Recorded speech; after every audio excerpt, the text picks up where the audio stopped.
Well, the Pirates are off to a pretty good start, and I'm just going to say this right now. Here's what I'm not going to do. I'm not going to sit down here and I'm not going to say that this is the best team in the NL Central and that we got to do is just go in cruise control here.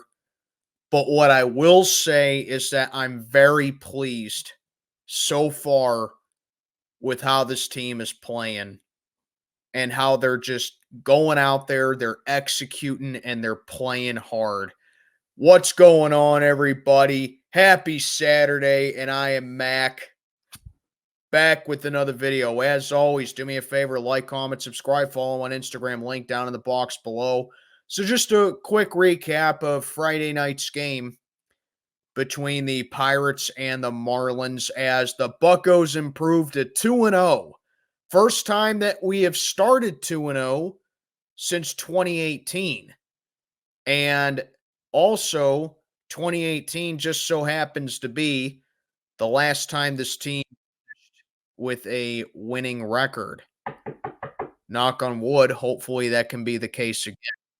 But yeah, let's just talk about this game real quick. So we're 2-0 and we get it done 7-2 over the Miami Marlins once again, as unlike Thursday night where the Pirates offense came when they were trailing in the game, that wasn't the case at all for Friday night because the Pirates never trailed.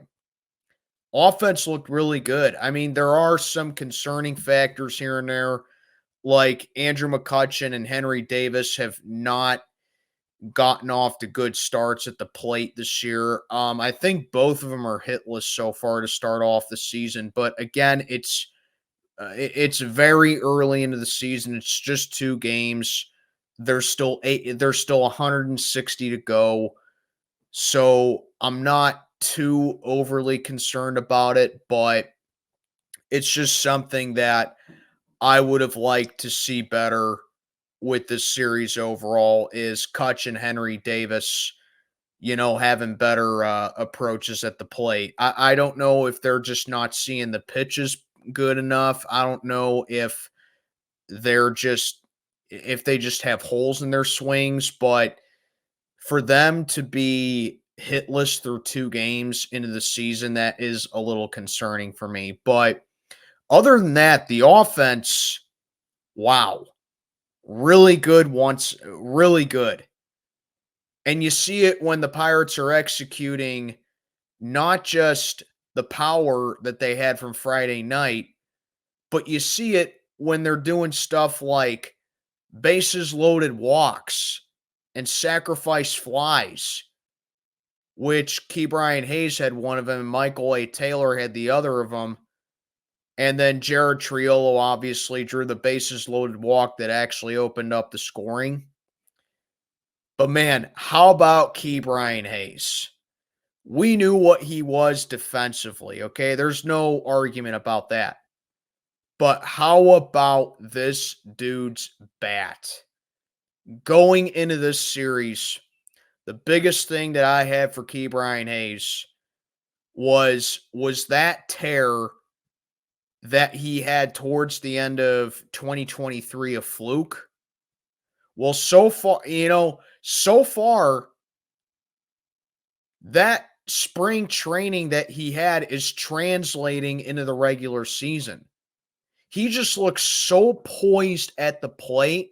He looks so comfortable, and he just looks like he's just so smooth and fluid with his swing. As he ripped an RBI double to extend the lead, added another base hit, and I think that he really has found his groove with his bat. And I'm very excited to see Ke'Bryan Hayes just continue to climb up that ladder as being the best two-way player in baseball, man. I really don't think that you're wrong in saying that. If he polishes up the swing better and it continues, he could very well be the best two-way player in baseball. Granted, he did have a throwing error in the game as well, but wow, he's really coming through with his swing this year. Edward Olivares has been a nice surprise as well. Continues to drive in runs as he drove in an RBI single. Connor Joe ripped an RBI double as well. And then O'Neal Cruz. I mean, sure, he's still chasing the pitches that are down below. He's still getting a little antsy at the plate. But when he connects on a pitch, there's no doubt he's going to hit it a mile. And that's the reason why we call him the cruise missile, man. Like, this guy was out for pretty much the entire season in 2023, and you can tell that he just wants to be a core contributor with this team. As in 2 games, he has 2 RBIs. He's just punishing the ball. He's connecting. And he's overall just being the player that everyone thought that he would be. Like, seriously, I am ecstatic to see O'Neal Cruz in the future, man. The best thing about it is that he's still young. I love it, man. O'Neal Cruz is just playing so well to begin this season so far. Starting pitching, I think, did better on Thursday night or on a Thursday. As Martin Perez, yeah, he didn't get a decision because he only went 4 1/3. But overall, I think Martin Perez pitched well enough. He gave up the 1 run. He struck out 2. He was registering swings and misses. He was getting ground ball outs. And overall, I saw a guy that just went out there and he pretty much lived up to advertised as to what I thought that he would be to this rotation. So far, Martin Perez is off to a great start. Bullpen, once again, fantastic job. I mean, they allowed 2 more base hits than they did Thursday, but still, the bullpen did a great job. Josh Fleming got his first win of the season. Ryder Ryan cleaned up a little bit of a mess that Martin Perez got in the 5th inning. But, overall, it was just a solid win. Just a really solid win altogether. We're 2-0, man.